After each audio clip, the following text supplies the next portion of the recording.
لیکن فی الوقت وہ خان جیسے گدھے کو ہاتھ سے نکلنے کا خطرہ مول نہیں لے سکتی تھی۔ اس نے دل پر جبر کر کے خان کے اس قاصد کو کمرے میں آنے کی اجازت دی، جو تھوڑی دیر بعد مسٹر خان کی طرف سے پھولوں کے ایک بہت بڑے بکے اور فرسٹ کلاس ٹکٹ سمیت اس کے سامنے موجود تھا۔ لیزا مارٹن کا پہلے تو جی چاہا کہ بھاڑ میں جائے یہ انٹرویو اور نوکری، وہ ایک زوردار تھپڑ اس قاصد کے منہ پر رسید کرے اور مسٹر خان پر لعنت بھیج کر کوئی اور طریقہ ڈھونڈے، لیکن ایک مرتبہ پھر اسے ضبط کے تلخ گھونٹ اپنے اندر اتارنے پڑے۔ البتہ اس نے قاصد کو، جو مقامی لیکن بڑا افسر لگتا تھا اور بطور خاص یہاں کی روایات کے برعکس بڑا قیمتی سوٹ پہن کر اسے ملنے آیا تھا، دروازے ہی سے رخصت کر دیا، کیونکہ اس نے جو خوشبو لیزا مارٹن کو متاثر کرنے کے لیے اپنے کپڑوں پر انڈیل رکھی تھی وہ یقیناً دنیا کی مہنگی ترین خوشبو ہوگی، مگر فی الوقت اتنی زیادہ مقدار میں اس خوشبو نے لیزا مارٹن کا دماغ چکرا دیا تھا۔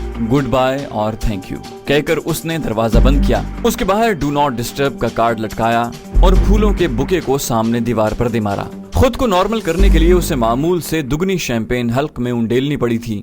اسے اندازہ تھا کہ اس کے بعد کیسے حالات اسلام آباد میں اسے اپنے اس میزبان کے ہاتھوں پیش آ سکتے ہیں، جو اس کے بدقسمتی سے اعلیٰ سرکاری آفیسر ہونے کے علاوہ اس کا ہم سفر بھی رہا تھا۔ راہیل ایک لمحے کے لیے بھی نہیں چونکا تھا۔ مسٹر خان سے لیزا مارٹن کی ہونے والی گفتگو اور مسٹر خان کے نوازشات اور کرم فرمائیوں کو اس نے سیلولائٹ کے فیتے پر منتقل کر لیا تھا۔ جو افسر اسے ٹکٹ اور پھولوں کا گلدستہ دینے مسٹر خان کا نمائندہ بن کر جہاں آیا تھا، اس کے ساتھ راہیل کے ماتحت سائے کی طرح چپکے ہوئے تھے۔ انہیں اس افسر کا مکمل جغرافیہ اگلے 24 گھنٹوں میں معلوم کر کے اپنے افسر تک پہنچانا تھا۔ پیرزادہ کا نام راہیل کے لیے تو کبھی اجنبی نہیں رہا تھا۔ اس سے پہلے اس کی پوسٹنگ اسلام آباد کے DET میں ہی تھی اور پیرزادہ سے متعلق تازہ معلومات حاصل کرتے رہنا اس کے معمولات میں شامل تھا۔ یہ لڑکی آخر پیرزادہ صاحب کا انٹرویو لینے پر کیوں بضد ہے؟ فی الحال اسے اس سوال کا صرف ایک ہی جواب مل رہا تھا، اور وہ اس کی دانست میں امریکی میڈیا کا وہ مخصوص پروپیگنڈا تھا جس نے پیرزادہ کو ایک پراسرار اور دہشت گرد شخصیت کا روپ دے رکھا تھا۔ اب دوسرا سوال یہ تھا کہ امریکہ سے آنے والی لیزا مارٹن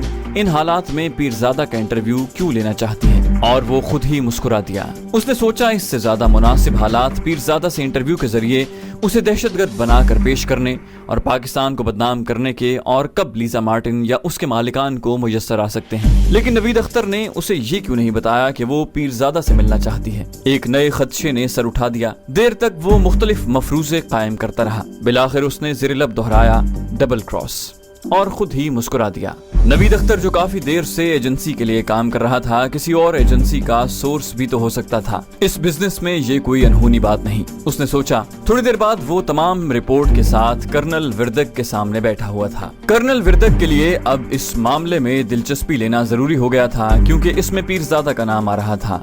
اس کی خواہش تھی کہ وہ پیرزادہ تک کسی بھی طرح یہ پیغام پہنچا دے کہ وہ لیزا مارٹن کے ساتھ انٹرویو کے دوران غیر ذمہ دارانہ گفتگو ہرگز نہ کرے۔ ملکی حالات اب کسی ایڈونچر کے متحمل نہیں ہو سکتے راہیل، انہوں نے راہیل کی آنکھوں میں جھانکتے ہوئے کہا۔ آئی نو سر۔ راہیل سے زیادہ اس حقیقت سے کون باخبر تھا؟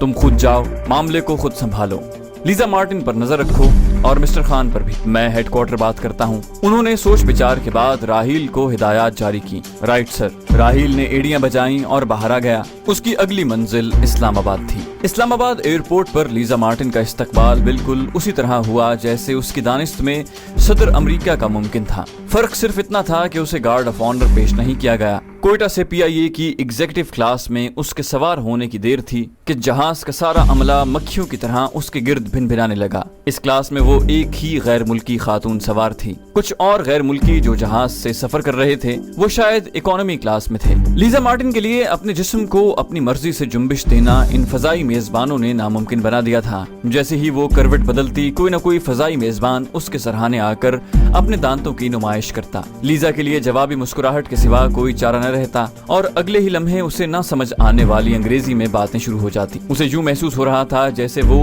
اس بوئنگ جہاز میں اکیلی سفر کر رہی ہے اور جہاں کا سارا عملہ اس کی خدمت پر مامور ہے۔ اسلام آباد میں لینڈنگ تک 2 مرتبہ کپتان صاحب خود اس کی خیریت دریافت کرنے تشریف لا چکے تھے۔ واقعی باکمال لوگ ہیں، لیزا نے جہاز کے رن وے کو چھوتے ہی اپنے آپ سے بڑبڑاتے ہوئے کہا۔ ایئرپورٹ پر ایک اور طوفان بدتمیزی اس کا منتظر تھا۔ جیسے ہی وہ جہاز کی سیڑھیوں سے اتر کر باہر آئی، ایک کونے میں پہلے ہی سے منتظر ایک سفید پوش تیزی سے اس کی طرف لپکا۔ آپ مس لیزا مارٹن ہیں؟ اس نے قریباً کورنش بجا لاتے ہوئے اس سے دریافت کیا۔ مارے گئے، لیزا نے دل ہی دل میں کہا اور اسبات میں گردن ہلائی۔ آداب محترمہ، پلیز یہ مجھے دے دیجیے۔ اس نے نزدیک کھڑی ایک شاندار گاڑی کی طرف اشارہ کرتے ہوئے لیزا مارٹن کے ہاتھ میں پکڑے بیگ کو اٹھانے کی خواہش جتائی۔ نہیں شکریہ۔ لیزا نے بمشکل اس سے جان چھڑائی، کیونکہ اس بات کا ایک امریکی ہونے کے ناطے وہ تصور نہیں کر سکتی تھی کہ اس کا دستی سامان، جس کا وزن بھی بمشکل 2-3 کلو ہے، کوئی اور اٹھانے کی زحمت کرے۔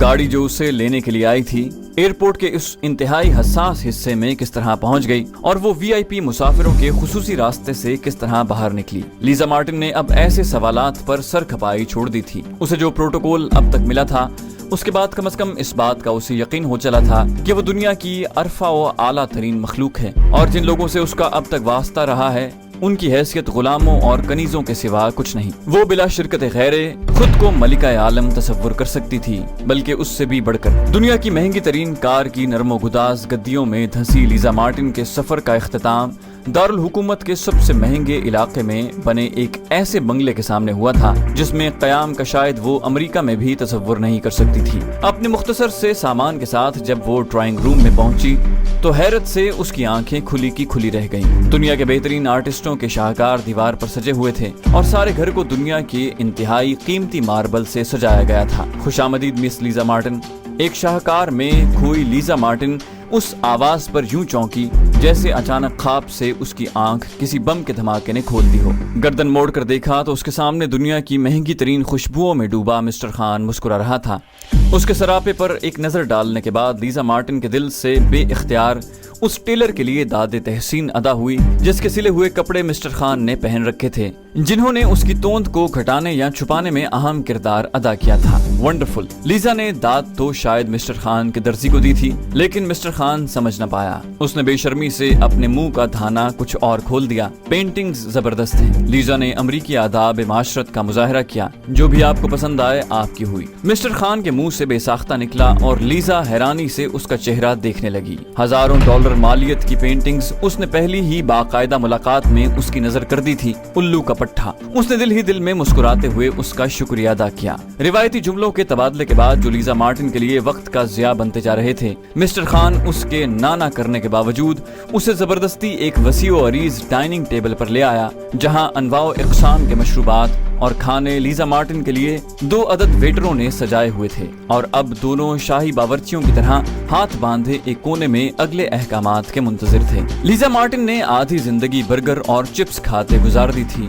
امریکہ میں کسی ڈائنر میں کھانے کی عیاشی کی متحمل وہ مہینے میں 1-2 مرتبہ ہی ہوا کرتی تھی، یا پھر جب اس کا بوائے فرینڈ اس کی چھری تلے آتا۔ بصورت دیگر اسے گھر میں فریج سے ٹھنڈا ناشتہ نکال کر گردن اور کندھے کے درمیان ٹیلی فون پھنسائے باتیں کرتے کرتے ناشتہ زہر مار کرنا پڑتا تھا، کیونکہ اس کے پاس وقت اتنا کم ہوتا۔ اپنے آفس پہنچنے کے لیے بھی اسے 15-20 کلومیٹر کار چلانی پڑتی تھی، پھر اسے پارکنگ میں کھڑا کر کے سب وے زیر زمین ٹرین کے ذریعے اپنے دفتر تک پہنچنا ہوتا تھا۔ جس طرح کی خاطر مدارات کا سامنا اس نے پاکستان میں اپنے زبردستی کے میزبانوں کی طرف سے کیا تھا، اس طرح تو اس نے کبھی خواب میں بھی تصور نہیں کیا تھا۔ البتہ فلموں میں کہیں کہیں ایسا کوئی منظر اسے ضرور دکھائی دیتا تھا جسے سوائے حسرت کے دیکھنے کے وہ اور کچھ نہیں کر سکتی تھی۔ دنیا کی مہنگی ترین شرابیں اس کے سامنے میز پر سجی تھیں۔ مسٹر خان نے لیزا مارٹن کو متاثر کرنے کے لیے ایسا اہتمام کیا تھا جو شاید مڈل ایسٹ کا کوئی شہزادہ بھی نہ کر پاتا۔ اس نے مجبوراً ایک مشروب کے چند گھونٹ پیے اور اٹھ کھڑی ہوئی،